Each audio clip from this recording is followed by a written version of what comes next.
బంగారం కొనాలనుకుంటున్నారా? అయితే పూర్ణిమ జ్యువెలర్స్ కి రండి. ఇక్కడ బంగారం కొనుగోలు చేసే వారికి free health insurance, making charges లేవు. అందమైన డిజైన్లు, నమ్మకమైన సేవ, అదిరిపోయే ఆఫర్లు. పూర్ణిమ జ్యువెలర్స్, మీ బంగారం కొనుగోలుకు మరింత విలువ. ఈ మధ్యకాలంలో రిలేషన్స్కి అసలు సంబంధమే లేకుండా పోతుంది, రెస్పెక్ట్ అనేది పోతుంది. సో ఎలా అంటే సిస్టర్స్ని బ్రదర్స్ పెళ్లి చేసుకోవడం, సో నాన్నలు కూతుర్ని పెళ్లి చేసుకోవడం, ఈ విధంగా చూస్తున్నాం మనం. మీకు కూడా తెలిసే ఉంటుంది. ఇది అసలు చాలా మన హిందూ ధర్మానికి క్వైట్ ఆపోజిట్ అనమాట. మనం చాలా రెస్పెక్ట్ ఇస్తాం మన ధర్మానికి. సో ఎందుకు ఇలా అవుతుందమ్మా? దీనికి ప్రధానంగా కారణం ఏమై ఉంటుంది? ఇలాంటివి జరగకుండా ఏం చేయాలి? మన శిక్షణ కేంద్రం అనేది ఇప్పుడు సినిమాలు అయిపోయాయండి. నేను మళ్ళీ చెప్తానండి, ఐ లైక్ సినిమాస్. చాలా సినిమాలు చాలా మంచి మంచి విషయాలు నేర్పిస్తాయండి. నేను సినిమాల నుంచి ఎప్పుడు కానీ మంచి మూవీస్ ఉండాలి, ఒక టాపిక్ ఓరియంటెడ్ ఉండాలి, సమాజంలో ఏదైనా మంచి ఉద్దేశంతో మంచి నేర్పించడానికి తీసుకొచ్చే. ఎందుకంటే నేను మూవీస్ నేమ్స్ చెప్పొచ్చు కానీ మళ్ళీ వాళ్ళ బ్రాండింగ్ చేస్తున్నానేమో అనుకుంటారు. బట్ ఒక్కటి ఆధునిక చెప్పాలి అంటే జీడి నాయుడు చాలా నచ్చిందండి. It is not about a person, ఒక స్టోరీలో కాదండి.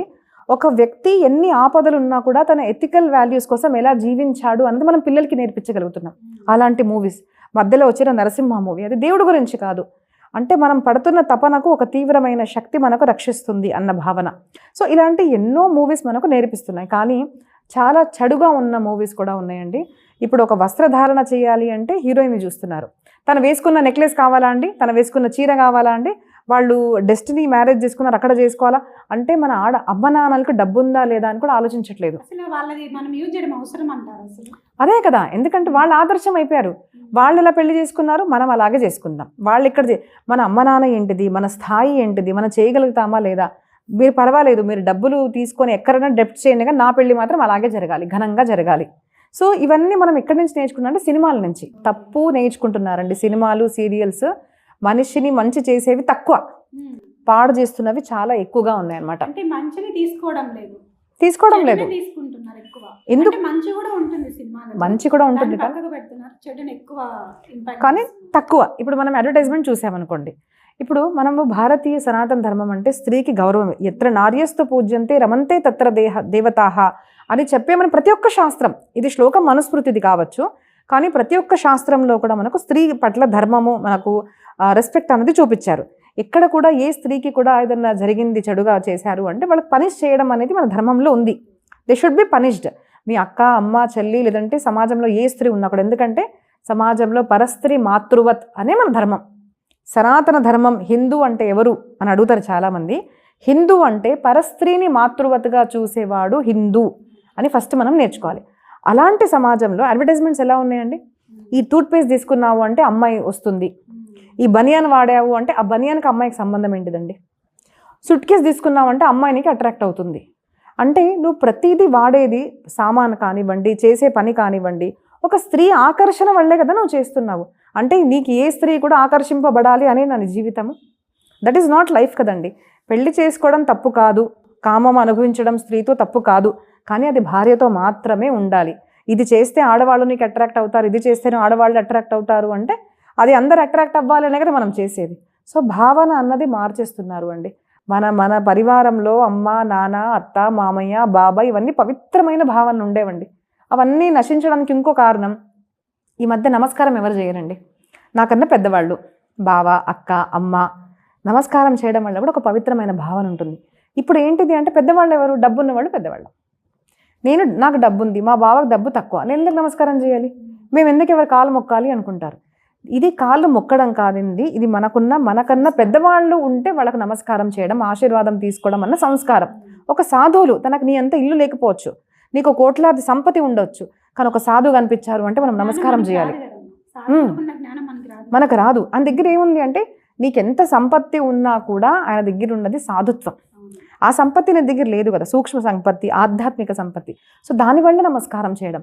మన అమ్మ నాన్నలు తక్కువ చదువుకున్నా కూడా వాళ్ళు లేకంటే నేను లేను, నా అస్తిత్వమే లేదు, నాకు జన్మనిచ్చారు, చిన్నప్పటి నుంచి నాకు పెద్ద చేశారు, నాకు స్థాయికి తీసుకొచ్చారు కాబట్టి వాళ్ళు నమస్కారం చేయడం. మనకన్నా వయసులో పెద్ద ఉన్నవాళ్ళు కాబట్టి నమస్కారం. ఇలాంటి చిన్న చిన్నవన్నీ కోల్పోతున్నారు కాబట్టి నాకు నచ్చింది నేను పెళ్లి చేసుకుంటున్నా, నాకు నచ్చింది పెళ్లి చేసుకోకుండా కూడా ఉంటున్నారు చాలామంది. ఎందుకు అంటే మన ధర్మాన్ని పక్కన పెట్టేశారు. ప్రవచనాలు కూడా వినకపోవడం ఒక కారణం అండి. ఇప్పుడు మనం చూశారు అంటే ప్రవచనాలే వినరండి. అసలు ప్రవచనాలు అంటే అబ్బా చెప్పిందిలే అంటే ప్రవచనాలు వినాలమ్మా, ఎందుకంటే ఇంపాక్ట్ చాలా పడుతుంది, చాలా ఉంటుంది. ఇప్పుడు నేనే ఉన్నాను ఇంతమందితో ఇంటర్వ్యూస్ చేస్తుంటే, ఎంతోమంది గురూజీలతో స్వామీజీలతో చేశాను, కానీ ఎప్పటికప్పుడు వేరే ఏదైనా ప్రవచనం ఇలా వస్తే దాన్ని వింటూ కూర్చుంటాను. అలా ఉంటుందన్నమాట, అంత ఇంపాక్ట్ చూపిస్తుంది. కాబట్టి ఖచ్చితంగా ప్రతి ఒక్కరు ప్రవచనాలు వినాలన్నమాట. ఇప్పుడు మనము గుళ్ళు మన చుట్టూ ఉన్నాయి కదండి. రాముడు గుడి ఉంది, కృష్ణుడి గుడి ఉంది, అమ్మవారి గుడి ఉంది, శివుడి గుడి ఉంది. వీళ్ళకు ఒక చరిత్ర ఉంది, దాన్ని పురాణం అంటారు. దేవి భాగవతము, శివ పురాణము, శ్రీమద్ భాగవతము, మహాభారతము, ఇవన్నీ మనకు తెలియదు. అప్పుడు ఒక 10-15 ఇయర్స్ తర్వాత అసలు గుళ్ళు ఎందుకున్నా కూడా మనం మర్చిపోతాం. మనం ఆరాధన ఎందుకు చేస్తున్నాము? ఆ రాముడు విగ్రహానికి ఆరాధన చేస్తున్నామా, ఒక స్వరూపానికి ఆరాధన చేస్తున్నామా? ఇలా మనం వినలేదనుకోండి, పిల్లలు కొన్ని సంవత్సరాలు డౌట్ కూడా అడుగుతారు, ఇక్కడ రాముడు వేరేగా ఉన్నాడు, అక్కడ రాముడు వేరేగా ఉన్నారు, ఎందుకంటే విగ్రహాలు వేరేగా ఉంటాయి. సో అది విగ్రహం కాదు, రామతత్వం తెలుసుకోవాలి. రాముడు ఏం చేశాడు, ఏ వాల్యూస్ ఇప్పటికీ కూడా మనకు కావాలనిపిస్తాయి, అది రామాయణము, భాగవతము, శివపురాణం, ఇవన్నీ విన్న తర్వాత కదా మనకు తెలిసేది. కాబట్టి ప్రవచనాలు కూడా వినకపోవడం ఒక కారణం అండి.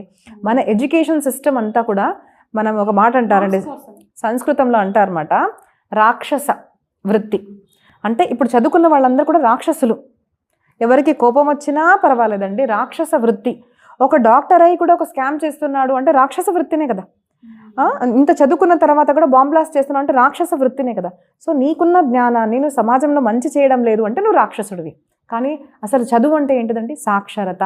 రాక్షసుడిని ఉల్టా చేయండి, రాక్షస ఉల్టా చేస్తే సాక్షర. సాక్షర అంటే ఏంటిది? విద్యా వినయ సంపన్నే. విద్య అనేది విద్యా దదాతి వినయం. విద్య అనేది మీకు మినిమం వినయాన్ని ఇవ్వాలి, విజ్డమ్ని ఇస్తుంది.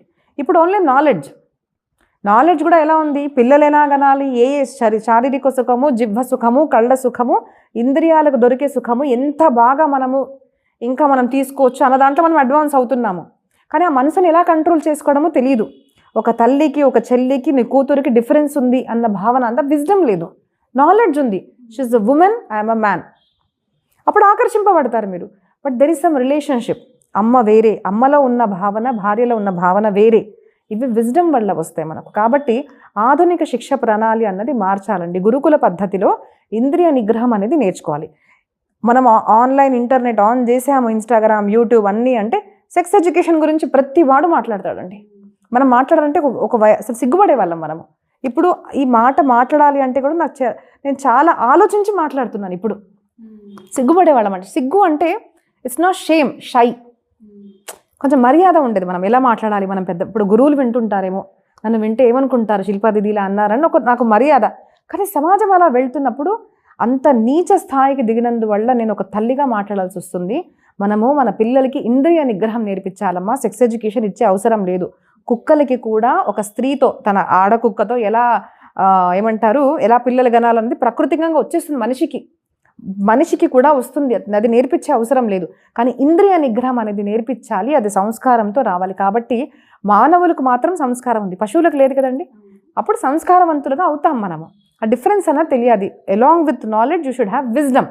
అది మనకు గురు పరంపరలో ఈ విద్యలు నేర్చుకుంటే మాత్రమే వస్తుంది మనకు. కాబట్టి సమాజము సంస్కారవంతంగా మారాలి. ఫస్ట్ మన రిలేషన్స్కి మనము రెస్పెక్ట్ ఇవ్వాలి, తర్వాత లేడీస్కి స్పెషల్గా రెస్పెక్ట్ ఇవ్వాలనేసి మనకి శిల్పాదిది గారు అయితే చాలా చక్కగా వివరించారు. నమస్తే అమ్మ, జై శ్రీరామ్. నమస్తే అండి, జై శ్రీరామ్.